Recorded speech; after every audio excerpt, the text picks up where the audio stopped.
آیا ته پوهېدې چې هغه یوازې 28 کلن و؟ په 1961 کال کې یوري ګاګارین داسې کار وکړ چې تر هغه مخکې هیڅ انسان نه و کړی.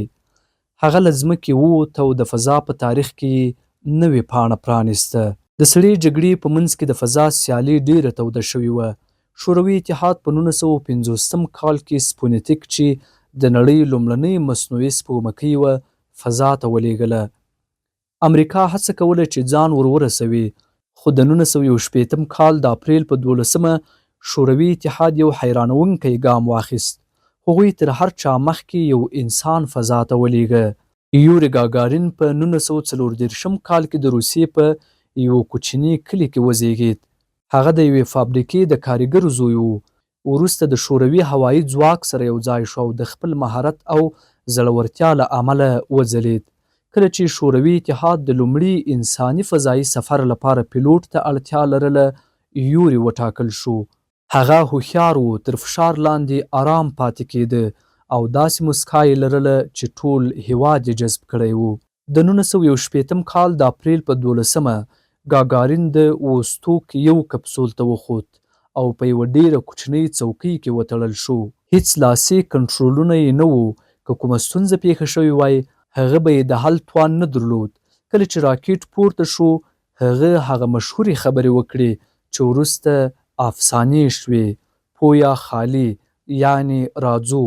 ووستوک یو مدار ته ورسید او ګاګارین د تاریخ لومړنی انسان شو چې ځمکه یې له فضا څخه ولیده. هغه له ځمکې په 108 دقیقو کې راوڅرخید او له 11,000 میله په ساعت څخه په زیاته چټکتیا الوت. تر بیرته راښکته کېدو پورې هر څه سم و، خو د بیا ننوتلو پر مهال د کپسول سیسټمونه خراب شول. ګاګارین اړ شو چې له شاوخوا 23,000 فوټه لوړوالي څخه ځان وباسي او د پیراشوت په وسیله ځمکې ته راښکته شي. هغه په خوندي ډول په یوه کرونده کې کېناست او هغه بزګران یې حیران کړل چې په فضایي لباسونو کې یې ولید. ګاګارین په یوه شیبه کې نړیوال اتل شو، نه یوازې په شوروي اتحاد کې بلکې په ټوله نړۍ کې. هغه لسګونو هیوادونو ته سفرونه وکړل او د فضا سپړنې پیغام یې خپور کړ. هغه بیا هیڅکله فضا ته نه ولاړ، خو د راتلونکو فضانوردانو روزنه یې وکړه او د هیواد ملي نښه پاتې شو. له بده مرغه هغه په 1968 کال کې د الوتکې په یوه پیښه کې ووژل شو. هغه مهال یوازې 34 کلن و.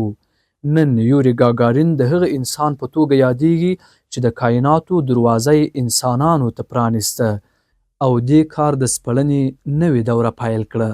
د نورو علمي او معلوماتي ویډیوګانو په موخه له خان میډیا سره اوسئ.